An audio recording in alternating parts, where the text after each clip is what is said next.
Dengan demikian, Yesus tidak pernah membujuk para pengikutnya menawarkan hal indah. Kalau ikut Tuhan itu di karpet merah, bertabur bunga, semua berjalan dengan keistimewaan dan sebagainya. Tetapi Tuhan justru mendidik kita untuk menjadi seorang Kristiani yang teguh. Apakah Anda adalah seorang yang diberkati Tuhan, banyak hal sekarang ini berjalan dengan baik, hidup berkelimpahan, puji Tuhan. Ya, itu pemeliharaan Tuhan.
Shalom saudara-saudari yang terkasih, kita berjumpa kembali dalam Morning Grace dan kita akan merenungkan firman Tuhan.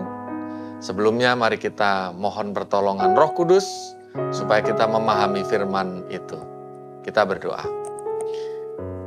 Tuhan, kami bersyukur bila hari ini Tuhan beri kesempatan kami untuk memuji Tuhan, juga mendengarkan firman Tuhan. Berkati supaya kami dapat memahami firman itu dalam kuasa Roh Kudus, supaya kami dapat memahami dan melakukannya dengan sukacita. Kami serahkan seluruh pembacaan perenungan firman dalam pimpinan-Mu, dalam Kristus kami berdoa dan bersyukur. Amin.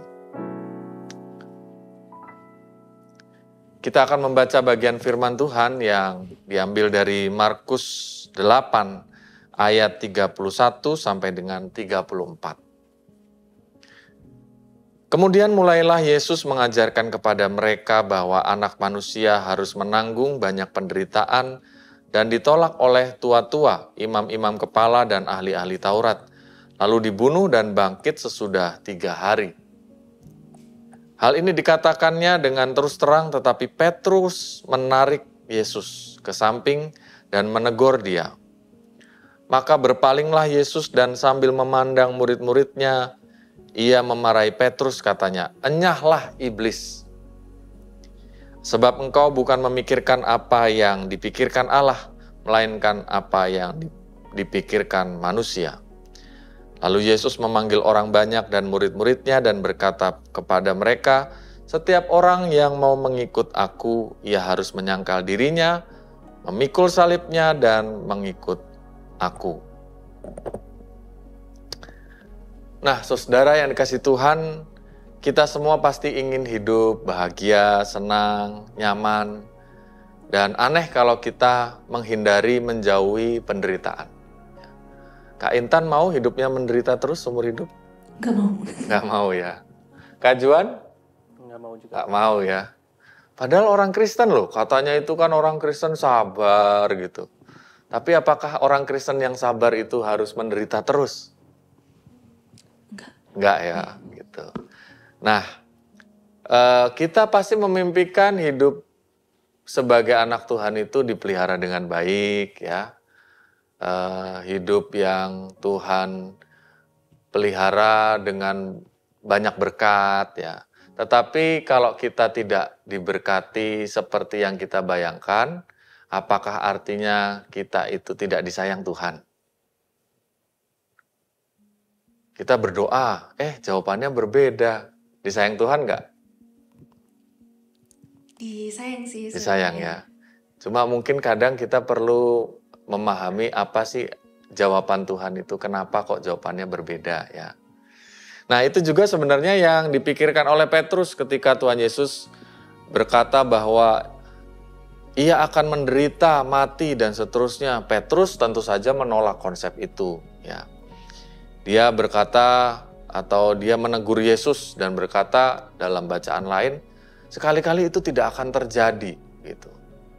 Sebab dia berpikir bahwa kalau ikut Tuhan ya, yang namanya dari Allah ya hidupnya itu dalam tanda kutip sempurna. Tapi Yesus menegur Petrus dan membalas dengan kata, "Enyahlah engkau iblis." Ya. Dalam bahasa asli, hal ini disebut dengan kata hupage opiso mau satana. Kalimat hardikan ini lebih bermakna kalau diterjemahkan, "Pergilah engkau ke belakangku, wahai penggoda." Rupa-rupanya kata ini berarti demikian. Petrus yang menggoda Yesus supaya tidak menderita disadarkan bahwa yang namanya berjalan bersama Allah haruslah mau berjuang, bersusah, kadang menderita. Ya. Tetapi tetap ada hal baik di balik itu semua. Ya. Tuhan Yesus memberitahu standar seorang murid harus mau mengikut dia, ya, harus mau menyangkal diri atau ya kalau kita berharap sesuatu tetapi tidak terjadi demikian ya, itu kita harus sabar ya, memikul salib ya. Berarti apa yang sulit di dunia ini yang menjadi tugas tanggung jawab kita ya harus kita lakukan dengan sepenuh hati ya. Dengan demikian Yesus tidak pernah membujuk para pengikutnya menawarkan hal indah. Kalau ikut Tuhan itu di karpet merah bertabur bunga, semua berjalan dengan keistimewaan dan sebagainya, tetapi Tuhan justru mendidik kita untuk menjadi seorang Kristiani yang teguh, yang sabar, yang tahu bahwa di dunia ini ada suka duka, tetapi semuanya itu menjadi hal yang baik, yang bermanfaat untuk kita semakin percaya, bersandar pada kehendak Tuhan. Artinya bukan berarti kita itu ikut Tuhan harus dengan mindset wah, ikut Tuhan itu harus menderita terus-menerus nih. Ya. Ada kelompok ritual penderaan ya dari Timur Tengah, di mana ritualnya itu adalah menyakiti diri sendiri, memukulkan semacam cambuk ya ke dada dan punggungnya sampai dengan benda tajam itu, cambuknya itu ada benda tajamnya sehingga darah itu kemudian mengalir. Ya. Ritual ini adalah reka ulang simbolis untuk menghayati tokoh yang penting yang berkorban bagi mereka begitu. Nah, ini dikenal dengan nama self-flagellation yang menurut Nakas ya terlacak pertama kali di abad 17 ya. Ritual ini dilakukan untuk menghormati para pendahulu yang telah berkorban gitu. Sebenarnya kelompok ini sendiri kemudian para pemuka agamanya sudah mengingatkan tidak perlu demikian ya. Tetapi tetap ada orang-orang yang melakukannya. Nah, kita belajar bahwa mengikut Tuhan dengan segala susah derita itu tidak perlu ya dengan demikian juga ya. Penderitaan tidak perlu dibuat-buat, dicari-cari, tetapi kita harus belajar untuk taat, rela, bersusah-susah karena ini adalah sebuah panggilan agung, jalan yang agung yang Tuhan berikan. Ya seperti ya memikul salib itu. Salib itu berat, salib itu ada deritanya ya, tetapi pada akhirnya salib itu menyelamatkan hidup kita. Membuat kita hidup bersama dengan Tuhan selama-lamanya sebab Tuhan menggantikan Diri kita yang harusnya disalib, ya, supaya kita diselamatkan. Nah, dengan demikian juga kita, ya, kesetiaan dan ketaatan kita itu adalah jalan yang membuahkan kemuliaan. Ada sebuah puisi dituliskan oleh Henry Fiskardi, ya, seorang advokat hak disabilitas warga Amerika memperjuangkan kesetaraan bagi penyandang disabilitas, khususnya dalam hal ketenaga kerjaan. Dia menuliskan sesuatu yang demikian. Aku memohon kekuatan kepada Tuhan agar aku dapat mencapai banyak hal. Namun aku dijadikan lemah agar aku dapat belajar rendah hati untuk taat. Aku memohon kesehatan agar aku dapat melakukan hal-hal besar. Namun aku diberi kelemahan agar aku dapat berbuat hal baik dengan segala keterbatasan. Aku meminta kekayaan agar aku bahagia, aku diberi kemiskinan agar aku menjadi bijaksana. Aku meminta kekuasaan agar aku mendapat pujian dari orang lain, aku diberi kelemahan agar aku bergantung pada Tuhan. Aku meminta segalanya agar aku dapat menikmati hidup, aku diberi kehidupan agar aku dapat menikmati segala sesuatu, suka dan duka. Aku tidak mendapatkan apapun yang kuminta pada Tuhan, tetapi aku menerima semua yang aku butuhkan dan harapkan. Meskipun bagi diriku doaku yang terucap tidak terkabul, tapi aku di antara semua orang adalah orang yang paling diberkati. Ini menarik dikatakan oleh Henry Fiskardi ini dari kehidupan para penyandang disabilitas yang tidak menerima semua yang didoakan, tetapi Tuhan memberikan semua yang dibutuhkan dengan caranya sendiri. Ya. Oleh karena itu, demikian juga kehidupan kita, ya. Kehidupan kita ketika kita ingin segala sesuatu sempurna dan seterusnya, mungkin itu bukan menyembah Tuhan, itu adalah penyembahan berhala. Menyembah berhala demikian, ya. Kita satu arah. Kita ingin segala sesuatu seperti yang kita inginkan. Ya, itu namanya penyembahan berhala. Kalau menyembah Tuhan, Tuhan adalah bagaikan orang tua kita. Tahu mana yang baik, yang buruk, kapan harus tegas, kapan harus permisif, kapan harus kita itu dibelai, disayang. Tetapi kapan kita harus belajar untuk kuat. Ya.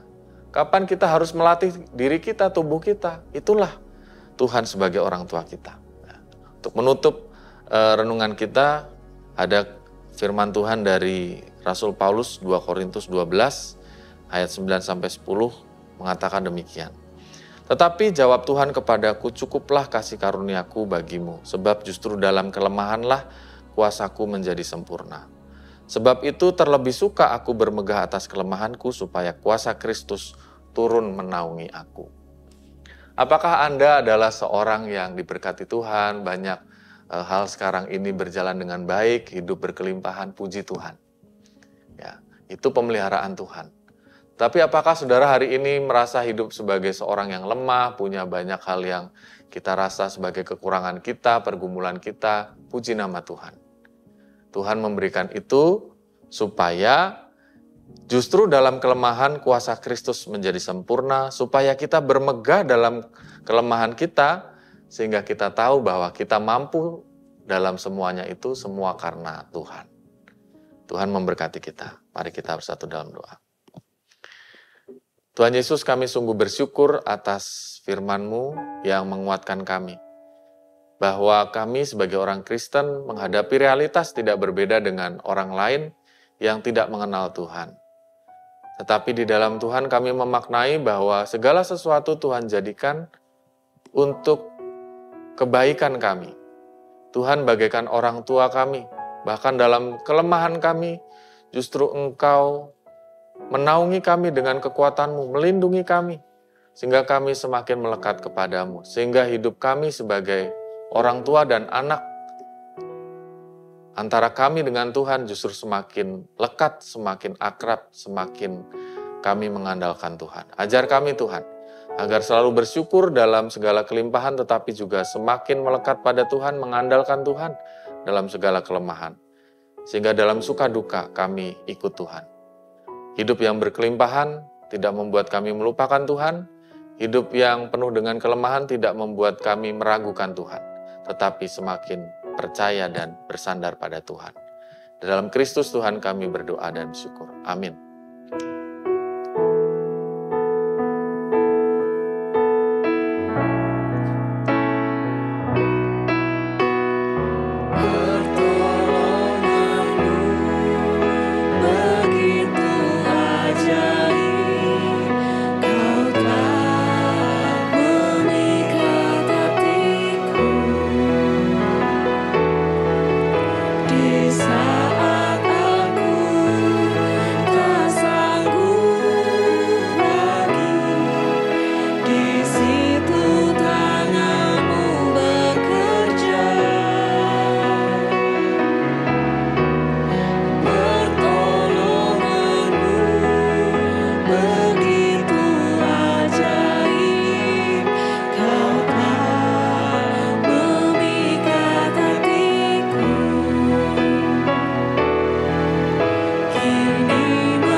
Tuhan berkati saudara hari ini dan hari-hari selanjutnya. Sampai bertemu.